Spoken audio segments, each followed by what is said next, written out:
Right now I'm on my way to go meet up with my coach and head to my first ever fight, my first ever tournament. I'm feeling amazing. I prepared a lot for this day, and I'm just gonna go there to learn. It'll be the first of many. I want to bring you guys along the journey.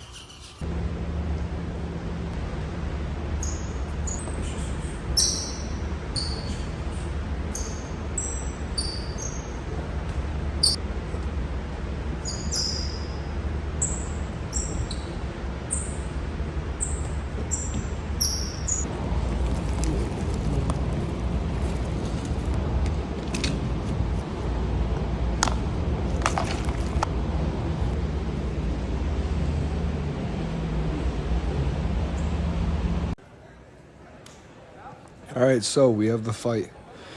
So coming into it, I was relatively nervous, relatively confident. You know, it was sort of a fiasco, but let's just get right into it. I hit him with a good combo there. You'll see through this fight, especially in the first round, I'm up on points just because I have better hands than him. This guy was more of a taekwondo fighter, so he had very good kicks, but I was better at boxing.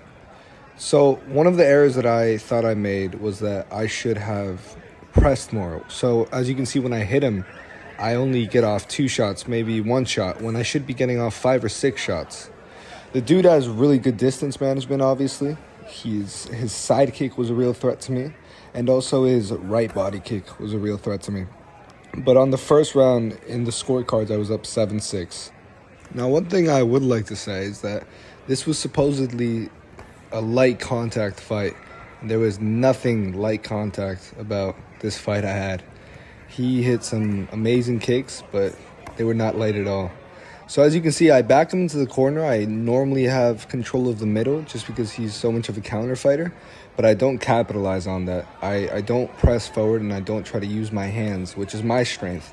I play to his strengths, which is his side kick and his other acrobatic kicks, as you can see.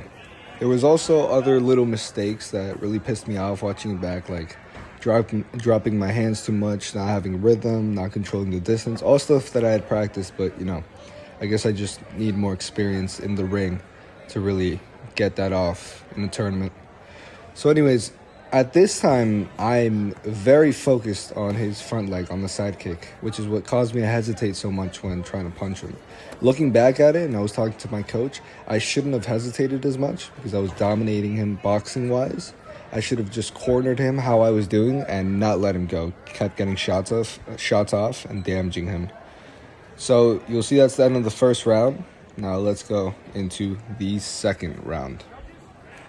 All right, second round starts. Now, as I mentioned earlier, in the first round, I was up 7-6 on the scorecards. So, obviously, I should have kept pushing because I was the one that was controlling the fight. However, in the corner, I started doubting my shots, and I lost a lot of confidence, and he started gaining the advantage.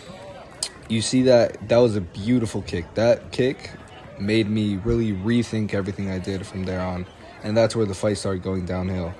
You see, now I'm letting him get away from the corners. I'm not throwing my shots. I'm not throwing my punches as much as I should. Again, there, I should be aggressive because he's on his back foot, but I'm not for some reason. So that hook kick made me lose a ton of confidence. It was an amazing setup by him. He was a great fighter, by the way. But anyways, other little errors that were happening, I wasn't keeping my hands up. I was being a bit too stiff on the ground. And I really was letting him, as I said, get away from the corners. You see here, I have full control over the center. And instead of taking a step back to think and then attacking, I just go right into him and let him escape through the corner. If I just cut it off slowly, like for example, Topuria against Volkanovski, that could have been a much better play. Here, once again, losing lots of confidence. He starts getting on the high horse. He starts countering me. And here's where I'm fine. The ref thought I was, for some reason, he thought I was, hurt or something, but I was fine. Mentally, though, I'm fatigued. Mentally, he's overwhelming me with his kicks. I should have stayed much more calm and learned how to maybe counter those kicks more effectively. So, yeah, anyways, I mean, I loved the experience of being in this tournament. I'm definitely going to compete again. And obviously, it pisses me off that I had these errors. I know that I could have won if I would have done what I needed to, but all respect to him, he was a great fighter. He really set me up with some good shots, and I just need to get better. It just gives me more motivation to get better. I'm not ashamed of showing my losses here on YouTube, because I believe that if I'm gonna in the future show my wins to you guys and show my success, I have to show where it came from. So yeah, great first experience, to be honest. I'm not at all demotivated that I lost. It wasn't a domination by any means. I have more motivation than ever to get better. He was a great fighter, all respect to him. But my main takeaways from this fight were, number one, I need to be more aggressive, and I need to, as I was saying, I need to capitalize on opportunities. Number two, I need to stay more calm and relaxed and confident, because as soon as he hit me once with that beautiful kick that he did, I lost all sense of confidence. I stopped throwing my hands. I stopped doing what I needed to do. And number three would probably be to focus on my technique more, to not lose my technique. I started getting a bit sloppy. I started trying new things, which isn't bad to try new things, but in tournament you have to stick to what you know. So I should have kept my hands up more, you know, done my kicks, my own kicks. And yeah, I mean, what else is there to say? I'm not gonna put any excuses. I lost, that's that. And I know I'm going to get better, and it's just a process, you know? I like a quote that I believe, I don't remember who said it, but it was great. He said, "Show me someone that's never lost, and I'll show you somebody that's never won." Which means that anybody that's ever won, anybody that's ever been a champion, anybody that's ever been victorious has had to lose before. They've had to know what loss is. They've had to go through that.